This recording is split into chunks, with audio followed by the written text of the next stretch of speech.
J'ai sauvé une petite fille extraterrestre des décombres après qu'elle y ait été abandonnée. Maintenant que vous avez réussi à échapper aux débris, quelle est la menace la plus dangereuse? Préférerais-tu mourir en combattant des extraterrestres ou les animaux hostiles de la planète? Un murmure étouffé a d'abord attiré mon attention.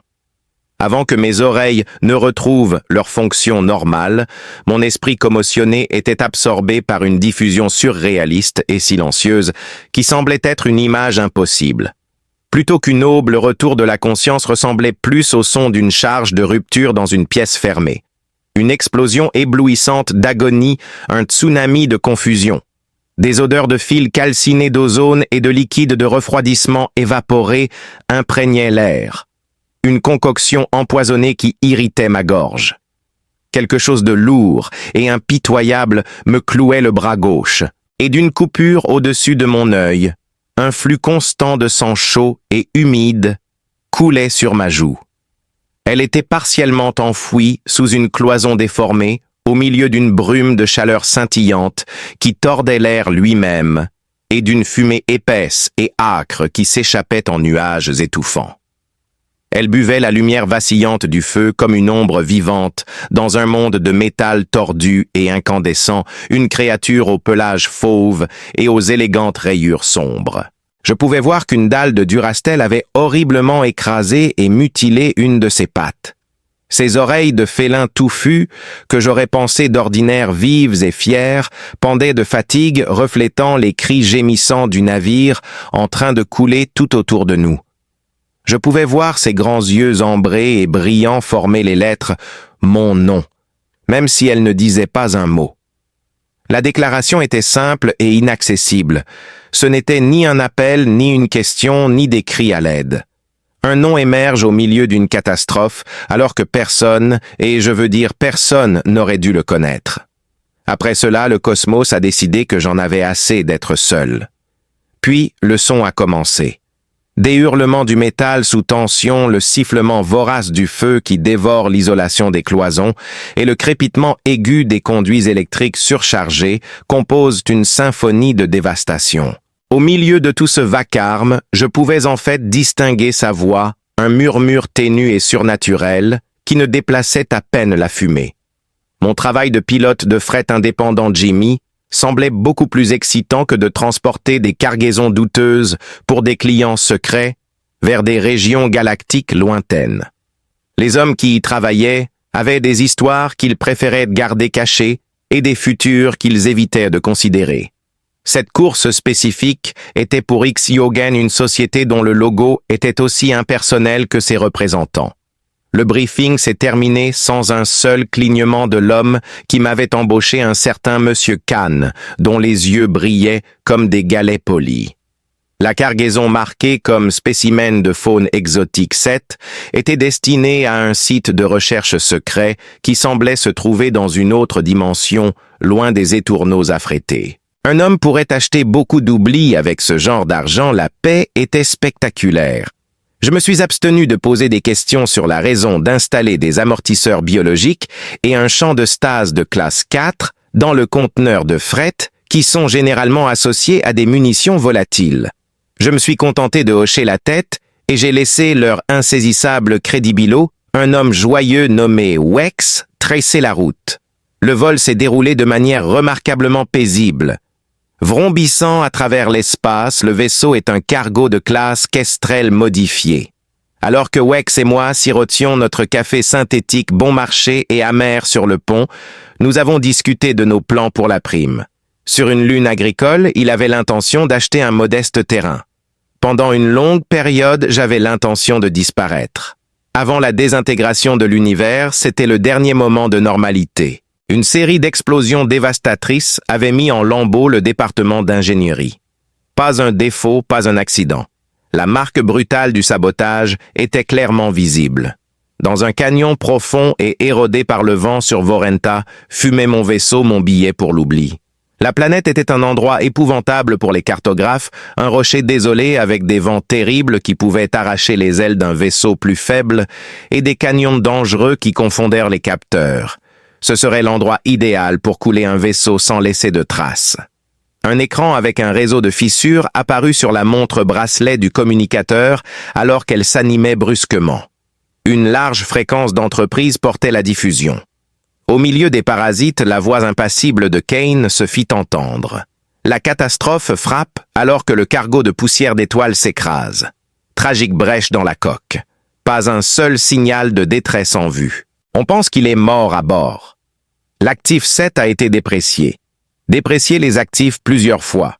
Mettre fin aux efforts pour trouver et récupérer des objets. Le registre de vol a été nettoyé. C'était le dernier mot de la transmission. Un enregistrement qui a été retiré d'un registre comptable. Ils n'y ont prêté aucune attention. Une colère sauvage que je n'avais pas ressentie depuis longtemps commença à dissiper le brouillard de ma lésion cérébrale. Ils étaient là responsables de la mort de Wex. Leur faute est que j'aurais déjà dû être mort. Quel que soit le spécimen 7, il a été abandonné pour brûler avec le reste d'entre nous. Avant son murmure, cependant, j'avais une vague suspicion que l'entrée de manifeste stérilisé manquait des détails clés. J'étais passé devant le conteneur de stase en faisant l'inspection avant le vol. Pas un grognement ou un rugissement comme un animal confiné, mais quelque chose avait attiré mon attention. Un bourdonnement bas d'énergie, contenu plus proche d'une source d'énergie que d'un animal, cela sonnait comme un murmure. La voir l'a rendu évident. Il y avait plus en elle qu'il n'y paraissait. La tousse était telle.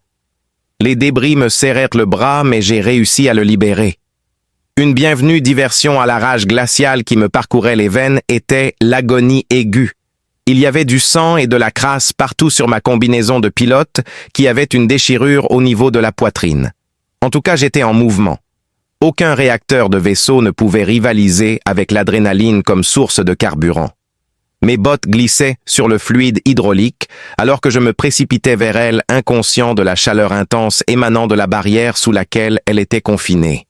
Malgré toute la douleur que la structure endommagée du navire endurait, c'était comme une horloge qui tourne que je ne pouvais pas voir. Une passerelle tombée, un labyrinthe de poutres et de câbles qui étincelaient de manière erratique, bloquait mon chemin.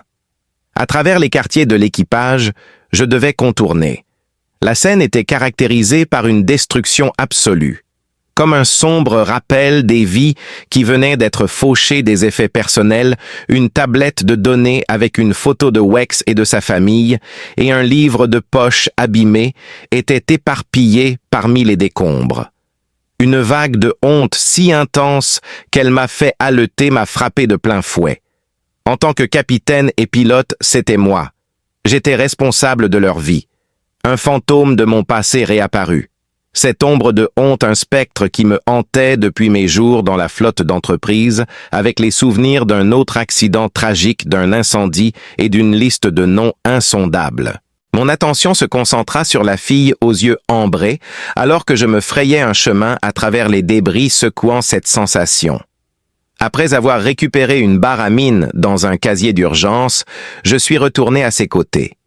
L'énorme plaque d'acier Durac qui soutenait sa jambe était un élément intégral de la superstructure principale du navire. Un simple levier ne le ferait pas bouger. Oh, j'avoue que je marmonnais plus pour moi-même que pour elle. Pas de problème, Jimmy.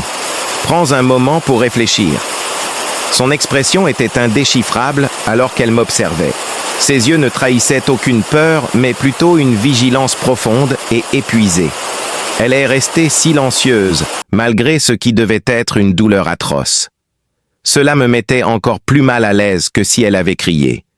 C'était un degré de commandement qui trahissait une vie vécue avec difficulté et douleur. J'ai trouvé exactement ce que je cherchais, un cric de maintenance hydraulique à moitié submergé dans une mare de mousse ignifuge miraculeusement intacte. Mes côtes me faisaient mal à force de le traîner sur le pont et il était lourd. C'était vraiment pénible à positionner. C'était le mauvais angle. À chaque mouvement, la coque gémissante au-dessus envoyait des nuées de poussière et d'étincelles jaillir des plaques de pont déformées et instables. « Ça va faire du bruit », l'ai-je averti incertain si elle serait capable de supporter le volume. Un subtil clignement de ses yeux indiquait la présence d'une odeur. J'ai commencé à pomper la poignée du cric. Alors qu'il luttait sous le poids écrasant de la cloison, les vérins hydrauliques émettaient un sifflement aigu. Alors que la dalle commençait à s'élever, millimètre par millimètre, le métal grinçait contre le métal. Alors que la sueur coulait sur mon visage, elle irritait la coupure au-dessus de mon œil. Un feu profond et tremblant consumait mes muscles et je pensais qu'il allait me submerger. Un grognement bas et guttural qui annonçait un effondrement imminent devenait de plus en plus fort et intense, émanant du fuselage au-dessus. Présentement, je devais l'expulser. En dernier recours, j'ai poussé la poignée. La cloison s'éleva de quelques précieux centimètres avec un craquement perçant. J'étais satisfait. J'ai élevé la voix au-dessus du tumulte et crié « Je vais te secourir !» Je m'excuse d'avance. Ça va faire mal. Je glissai ma main sous ses épaules et sentis la fourrure chaude et épaisse qui s'accrochait à son corps malgré le chaos. Nos regards se croisèrent et son regard analytique et intense sembla sonder mon être profond. Puis, ses lèvres s'entr'ouvrirent à nouveau et ce même murmure impossible résonna dans ma tête cette fois, avec plus de clarté, comme une voix pensée. Je sais que ces mots étaient plus qu'une reconnaissance, ils étaient une absolution. Et alors que j'allais la libérer des débris, le fuselage principal au-dessus de nous laissa échapper un dernier cri strident. Une énorme poutre de soutien rouge cerise se libéra de son logement et commença à descendre, oscillant vers nous comme un pendule de l'horloge d'un dieu. Je tirai d'un mouvement brut et désespéré, propulsé par une poussée d'adrénaline qui me donnait l'impression que mes muscles allaient se déchirer, car il n'y avait pas de temps pour réfléchir, juste le cri primal de l'instinct. La poutre de soutien rouge cerise s'écrasa. Avec son poids effrayant agissant comme une ancre, j'ai sauté en arrière et les traîné avec moi, alors que la poutre s'écrasait sur le pont, juste là où nous étions une seconde plus tôt, envoyant une onde de choc à travers la coque et libérant une pluie d'étincelles et de shrapnel en fusion qui tombait autour de notre petite zone de sécurité relative. Le cric hydraulique que j'avais utilisé était devenu un croissant inutile et avait été jeté dans un abîme de débris tordus. Nous nous étions à peine échappés, notre victoire se mesurant en un seul battement de cœur. Je restais là un moment haletant, avec le goût métallique de la peur dans la bouche, tandis que sa forme étonnamment légère était serrée contre ma poitrine. Son rythme de respiration superficielle contre mes côtes était fragile.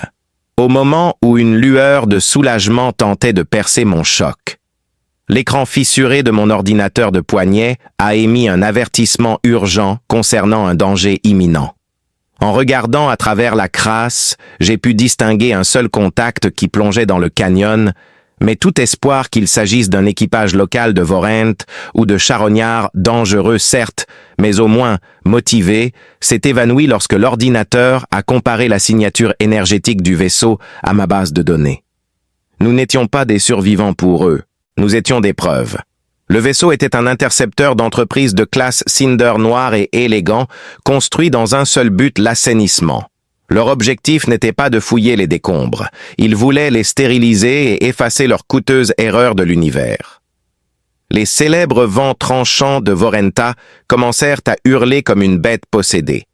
Leur gémissement bas se transformant en un cri à plein poumon qui rugissait à travers les canaux profonds du canyon, fouettant la fumée et les flammes, en un vortex tumultueux et aveuglant, un cauchemar tourbillonnant de poussière métallique et de braises qui irritaient les yeux et éraflaient toute peau exposée. Le vent était à la fois une bénédiction et une malédiction. Il masquait les capteurs de nos poursuivants en jetant un voile de confusion, mais il posait également le danger de déchirer les débris déjà instables, transformant notre refuge ténu en un piège mortel imminent à moins que je ne libère rapidement sa jambe. La cloison principale était revenue à sa position d'origine après l'impact de la poutre, mais l'ouverture que j'avais faite était toujours là. Je me précipitais vers elle reprenant la barre de levier. Alors que je l'insérais dans l'ouverture cherchant un nouvel angle d'attaque, le nom Nola me vint à l'esprit, cette fois, sous la forme d'une idée distincte et totalement impersonnelle. Son nom fut prononcé avec une clarté directe et choquante qui me fit figer. Je la regardais les mains serrées sur la barre, les yeux fermés. Son expression était celle de la douleur, mais je pouvais la voir clairement dans ma tête. C'était réel. Ma prise devint encore plus ferme et mes jointures blanchirent. Tout changeait maintenant. Je n'essayais pas seulement de sauver une créature inhabituelle et belle, j'essayais de sauver une personne. Avec un sentiment de désespoir et d'urgence nouvellement découvert, j'ai commencé à travailler sur la barre. Sa conscience semblait vaciller semblable à une flamme fragile dans le vent. Elle a commencé à murmurer sa voix, un son bas et agonisant, mais les mots qui m'atteignaient n'étaient pas prononcés à voix haute. Plutôt, ils étaient des images des émotions, des fragments d'une vie que je ne pouvais pas comprendre s'infiltrant dans mes propres pensées. Alors que je voyais la blancheur austère des murs du laboratoire, je pouvais presque sentir la prise glacée d'une contrainte sur son bras et la piqûre aiguë d'une aiguille. Devant moi, je pouvais distinguer le visage d'un scientifique de xylogène, son expression un mélange glaçant de curiosité clinique et d'ambition. Il la regardait comme si elle était une équation intrigante, en attente de résolution plutôt qu'un être sensible. Je sentais un écho fantomatique de sa solitude, une isolation écrasante si profonde qu'elle était un poids physique, puis un mélange de fragments plus puissants. Les visages silencieux et terrifiés d'autres expériences apparurent ensuite.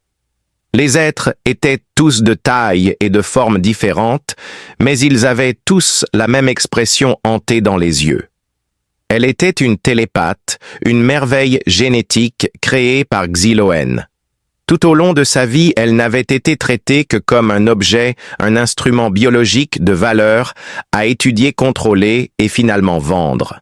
La réalisation de son épreuve, avec sa cruauté stérile, a transformé la colère glaciale que je ressentais en une rage déchaînée.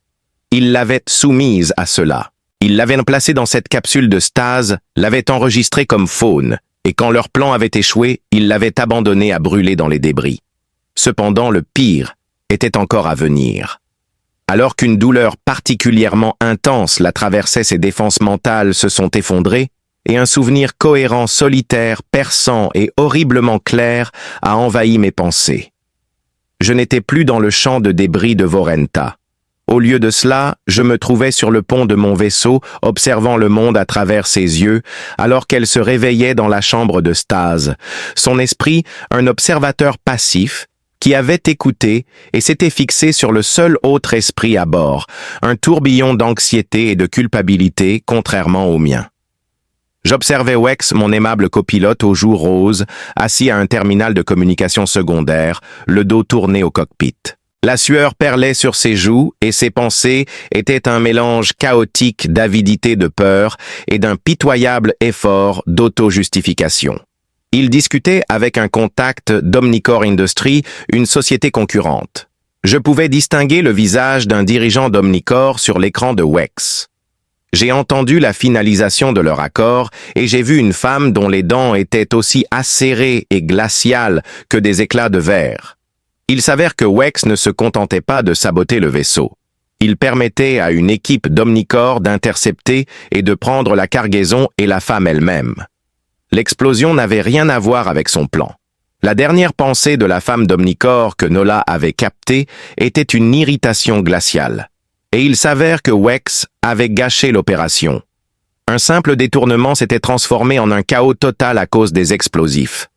La vision s'estompa et je me retrouvais au milieu du vent hurlant et du feu, la barre de levier tremblant dans mes mains. Tout semblait avoir basculé.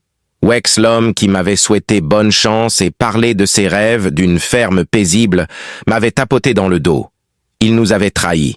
Il était impliqué dans le crash, pas seulement une victime. Ce n'était pas un accident. C'était une tentative délibérée d'espionnage industriel. Leur cible était Nola et Wex, et moi étions traités comme des pièces remplaçables. Je sentais un lourd fardeau dans mon estomac et la culpabilité que j'avais envers l'équipage était maintenant teintée du goût amer de la trahison. Alors que je contemplais Nola, qui semblait à la fois délicate et au centre de cette tempête, une résolution en moi devint limpide. L'instinct protecteur nébuleux qui existait auparavant se cristallisa en une détermination tranchante. Nola n'était pas un atout. Elle n'était pas un spécimen. Elle était ma responsabilité. De plus, elle était ma partenaire de combat dans cette bataille, qu'elle le réalise ou non. La vérité était que nous étions les seuls deux dans l'univers à le savoir, et Xylogène et Omnicore voulaient notre mort. Je me suis juré de te sortir d'ici et j'ai déversé ma colère, ma frustration et mon désespoir dans la barre de levier. Alors que je me préparais à la libérer en glissant mes bras sous elle, elle émit un faible gémissement de douleur. Sa petite main couverte de fourrure s'accrocha à mon avant-bras, mais ce n'était pas un appel à l'aide. Le métal hurla une protestation presque humaine avant que l'énorme cloison ne se soulève et se maintienne me laissant juste assez de place. Il y eut une reconnaissance silencieuse de nos destins entrelacés, un signe d'alliance. Je répondis avec une détermination farouche, la mâchoire serrée et tirée. Elle se libéra avec un mouvement brusque et nauséabond. Je ne m'arrêtai pas pour évaluer les dommages à sa jambe. Au lieu de cela, je la soulevai doucement dans mes bras, sa tête reposant sur mon épaule. Pendant un instant, nous avions triomphé. À ce moment précis, le cosmos nous a rappelé la gravité de la situation, la paroi du canyon, à une douzaine de mètres, à notre gauche, a disparu silencieusement, laissant derrière elle un éclair silencieux et effroyable d'énergie incandescente, suivi d'une explosion nette et précise du canon à impulsion principale de l'intercepteur de classe cendrée. Alors que la vague de chaleur nous engloutissait, la roche sur laquelle nous nous tenions irradiait une énergie résiduelle. Ils ne nous avaient pas encore remarqués, donc c'était un tir de semonce. Ils visaient avec leurs armes, se préparant à écraser tout le site du crash, et nous avec en un cratère de verre fondu. Nous étions vulnérables, surclassés en puissance de feu et sans nulle part où nous cacher. La chaleur qui jaillissait du mur du canyon vaporisé était un coup physique, une poussée de pression incandescente qui nous frappait. Nous n'avions pas le temps de réagir, aucune opportunité de planifier. Nous étions comme des souris dans une cage d'acier en train de s'effondrer avec les chats qui tournaient au-dessus de nous et la chasse était lancée. L'instinct a pris le dessus et je me suis retourné et j'ai plongé dans le labyrinthe fumant des entrailles du vaisseau serrant Nola dans mes bras. Tout autour de nous est devenu un flou de mouvements et de chaos. Sauter par-dessus des gouffres dans les débris en dessous était périlleux, car les plaques de pont affaiblies par le feu et l'impact gémissaient et se pliaient sous mon poids. Le courant ascendant des flammes brûlait ma combinaison, alors que je me baissais et me faufilais à travers un paysage industriel infernal et brûlant, et chaque pas était un pari. Porter Nola rendait mon équilibre instable et son poids servait de rappel constant et atroce de ses blessures et de notre vulnérabilité mutuelle, le poids mort de ma responsabilité. L'équipe de nettoyage était extrêmement efficace. Ils ont sauté l'équipe au sol parce qu'ils ne pensaient pas que c'était nécessaire. Au lieu de cela, ils ont lancé un essaim de drones Hunter Seeker depuis le ventre de l'intercepteur Cinder-Class. C'étaient des monstres terrifiants, des machines insectoïdes qui se déplaçaient à une vitesse anormalement silencieuse, leurs pattes multi-articulées, glissant avec aisance sur le terrain traître et leurs capteurs optiques, des amas de lentilles rouges lumineuses, traversant la poussière et la fumée tourbillonnante, projetant des lumières terrifiantes selon des motifs méthodiques. Leur comportement ressemblait plus à une meute de chiens de chasse, cherchant méthodiquement la moindre indication de vie, tandis que nous jouions le rôle des renards. Notre dynamique a radicalement changé lors de cette dernière tentative d'évasion.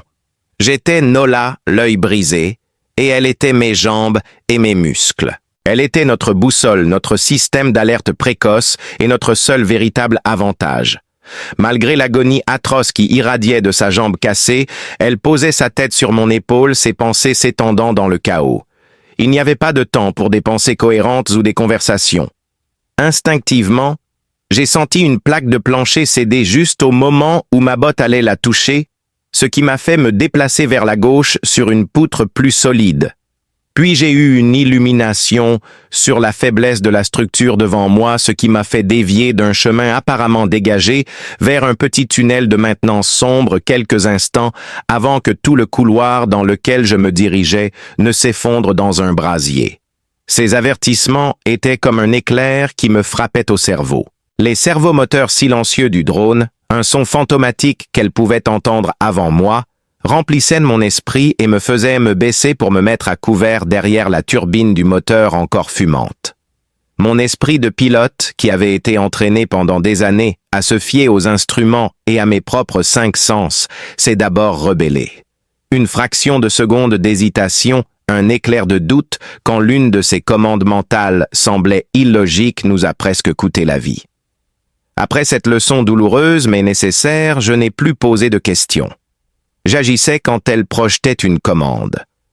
Un drone a surgi au coin d'une rue, son œil rouge fixé sur nous, et nous n'avons été sauvés de son tir pulsé que par une plongée désespérée dans un tas de débris. Elle était terrifiée à l'idée d'être attrapée, d'être renvoyée dans les pièces blanches et froides et aux scientifiques sans cœur de son passé. Je suis devenu un passager involontaire des vagues de terreur qui la submergeaient, la peur viscérale et déchirante d'être attrapé, d'être renvoyé dans ces lieux et à ces scientifiques. C'était un exercice de confiance absolue, une dépendance si totale qu'elle était terrifiante. Cela a créé un lien entre nous qui allait au-delà des mots, une connexion brute façonnée par la nécessité de survivre. Cette intimité forcée était une voix à double sens. Terrifiée d'être attrapée un sort qu'elle pensait évidemment bien pire. Je pouvais sentir qu'elle pouvait également percevoir les courants mentaux qui me traversaient. Le poids suffocant de ma honte, le spectre de mes échecs précédents qui me poussait à une urgence extrême, presque destructrice de réussir. Nous étions comme 2 livres ouverts, nos histoires se mêlant au cœur du feu. Notre seul espoir d'une véritable évasion. Cette fois, elle ressentait ma colère envers Xylogen Omnicore et Wex pour sa pitoyable trahison. Elle ressentait également chaque montée d'adrénaline, chaque douleur de mes blessures et chaque sombre lueur de détermination. À chaque seconde qui passait, la batterie de ma balise de détresse personnelle diminuait et le signal était perturbé par les champs d'énergie intenses provenant des débris et des vents vorantaniens, de sorte qu'une transmission réussie dépendait de la chance. Une lumière ambrée clignotait sur l'écran fissuré de mon ordinateur de poignet, servant de compte à rebours. Finalement, nous devions décider si nous devions nous déplacer pour éviter les drones et courir le risque que notre batterie meure au milieu de nulle part ou trouver un meilleur endroit pour nous cacher quelque part de protégé où nous pourrions nous reposer plus de quelques secondes ou espérer que le signal passe avant que la batterie ne meure. Le logement du noyau est protégé. Suivant les indications mentales de Nola, je suis descendu par une échelle de service précaire et me suis faufilé à travers une brèche étroite dans un mur renforcé. Nous sommes sortis dans un espace caverneux et sombre. La sensation dans l'esprit de Nola était passée du danger au sanctuaire. C'était une sensation de métal dense et lourd et de blindage épais. L'espace était étrangement silencieux au milieu de la symphonie de destruction environnante. C'était le logement du cœur du moteur principal du vaisseau qui avait fondu dans le crash, mais l'énorme chambre en acier endura au plomb qui le contenait était en grande partie intacte, créant un espace clos d'une noirceur profonde et d'un silence absolu avec des murs en alliage épais qui l'isolaient de la chaleur du bruit et surtout des capteurs du drone. 2 chasseurs ont filé devant la culasse, juste au moment où nous nous faufilions à l'intérieur leurs projecteurs, dessinant des motifs insignifiants dans la fumée à l'extérieur. Ils ne pouvaient pas nous voir. Au moins pour le moment, nous étions en sécurité. J'ai failli tomber à genoux sous l'immense soulagement. J'ai abaissé Nola au sol, son dos contre le mur frais et courbé du logement, et nous étions victorieux. Un triomphe momentané, mais une victoire tout de même. Au milieu du silence soudain, nos respirations étaient les seuls sons. L'effort de cette seule pièce exigeait sa récompense. Sa jambe était un désastre, son pantalon taché de sang et l'angle de l'os en dessous était horriblement décalé. « Ne bouge pas !» chuchotai-je, ma voix à peine audible. J'ai vidé les tristes restes de ma trousse de secours de ses poches sur ma ceinture et en utilisant les dernières bandes stériles, j'ai commencé à attacher sa jambe cassée en utilisant 2 fines plaques plates de blindage récupérées. L'acte était lent et méthodique, un étrange moment de soins concentrés au milieu de l'enfer. J'ai nettoyé la blessure du mieux que je pouvais en utilisant la manche de ma combinaison comme rembourrage et attache. Le tissu était agréable contre sa fourrure. Tout au long, elle me surveillait, ses yeux ambrés brillant dans l'obscurité, son expression calme et intense.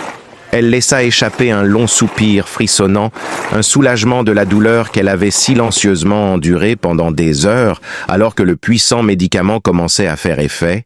J'avais gardé le dernier de mes analgésiques à large spectre pour ce moment. Il n'était pas nécessaire qu'elle prononce un mot de gratitude. Au lieu de cela, elle a étendu ses pensées dans cette direction, et j'ai ressenti un sentiment accablant d'appréciation pure, une chaleur tangible qui traversait ma poitrine, une émotion si profonde et sincère qu'elle surpassait le pouvoir de toute expression verbale. Alors que nous étions assis dans notre sanctuaire improvisé, nous avons ressenti une nouvelle sensation, pas un son, mais une vibration qui provenait des profondeurs du sol du canyon. C'était un sentiment de sécurité, de confiance, d'une dette reconnue et d'un partenariat solidifié. À ce moment-là, en partageant cette petite victoire, le coup était insignifiant. Cependant, l'univers finit toujours par recouvrer ses dettes. Ma trousse de premier secours était maintenant vide. Nous n'avions plus d'analgésique, plus d'antiseptique. Je sentais un battement sourd et rythmique dans mes bottes et tout le long de ma colonne vertébrale. La tête de Nola se redressa brusquement, ses oreilles félines plaquées contre son crâne, ses yeux grands ouverts d'une nouvelle terreur. Sa voix mentale sonnait intensément inquiète. Ils changent de tactique. Leur recherche de nous avait été infructueuse et maintenant ils utilisaient une arme pour déstabiliser la roche sous nous afin d'enterrer tout le site du crash et nous sous des milliers de tonnes de roches et de métal. Je sentis le sang me quitter le visage lorsqu'ils expliquèrent que c'était un résonateur sismique. Notre répit était terminé. Le monde commença à trembler alors que le compte à rebours d'une horloge bien plus définitive que ma balise mourante commençait. L'impulsion initiale du résonateur sismique n'était pas un son, mais un coup physique porté aux os de la planète. Le grondement profond et rythmique que nous avions ressenti à travers le plancher du logement du moteur explosa en une vague viscérale de force cinétique pure. Le pont sous nos pieds ne tremblait pas. Il se secouait, il se tordait et se cabrait comme s'il était vivant à ses derniers instants. Un cri perçant résonna dans tout le canyon, comme si une montagne avait été coupée en deux. Les parois du canyon relâchèrent leur emprise, libérant des millions de tonnes de pierres et de roches anciennes dans les profondeurs. Notre noyau de moteur, autrefois abrité notre seul refuge, gémissait sous la pression énorme et de minuscules fissures se frayaient un chemin à travers les épaisses parois en alliage. Une fois de plus, nous nous retrouvions à l'air libre, rejetés au milieu de la tempête, après un bref répit. Grimper était notre seule option. Perché de manière précaire au-dessus du ciel tourbillonnant de poussière sur une corniche qui avait été une section de la partie supérieure du canyon, semblait être plus stable que les débris enchevêtrés en dessous. L'ascension était une épreuve infernale, une course effrénée à travers la structure grinçante de mon vaisseau. Je me poussais à mes limites, le cœur battant à tout rompre avec les bras de Nola autour de mon cou et son poids pesant sur mes épaules. Le vent de Vorentan, maintenant déchaîné dans toute sa fureur, était un véritable ennemi. Un être monstrueux qui nous déchirait sauvagement avec ses griffes invisibles, hurlant à travers les crevasses des débris, alors qu'il tentait de libérer Nola de mon emprise et de libérer mes propres doigts de leur prise. À plusieurs reprises, une puissante rafale nous a frappés, me faisant pivoter pour me tourner le dos à l'assaut qui arrivait. Je me suis pressé contre une cloison, la protégeant de mon propre corps, tandis que le vent tentait de nous sabler jusqu'à l'oubli. L'ascension devenait exponentiellement plus risquée à chaque vague pulsante d'énergie sismique provenant du résonateur qui envoyait de nouvelles averses de débris dégringolés d'en haut. Alors que des poutres tordues des plaques de fuselage et d'énormes fragments de roches tombaient d'en haut, notre ascension devint une loterie de la mort. Les secondes et les centimètres comptaient pour la survie, alors que je me retirais d'un projectile tombant qui nous manqua de peu, et je devais trouver une nouvelle prise alors que celle à laquelle je m'accrochais se détachait de ses ancrages. Avec les puissants analgésiques qui coulaient dans ses veines, l'esprit de Nola brillait d'une concentration laser. L'agonie qui avait auparavant obscurci ses pensées avait disparu, lui permettant d'exercer ses sens télépathiques à leur plein potentiel. Je n'aurais pas pu sortir de ce piège mortel vertical sans elle. Une fois qu'elle a commencé à tisser dans son esprit une tapisserie tridimensionnelle compliquée du chaos qui nous entourait, un modèle prédictif de la dévastation, elle ne pouvait plus simplement me donner des indications simples. Elle pouvait sentir les fractures de tension se former dans une poutre en acier avant qu'elle ne cède le léger changement de poids avant un glissement de terrain, et elle pouvait même nous guider à travers une tempête de mort tombante.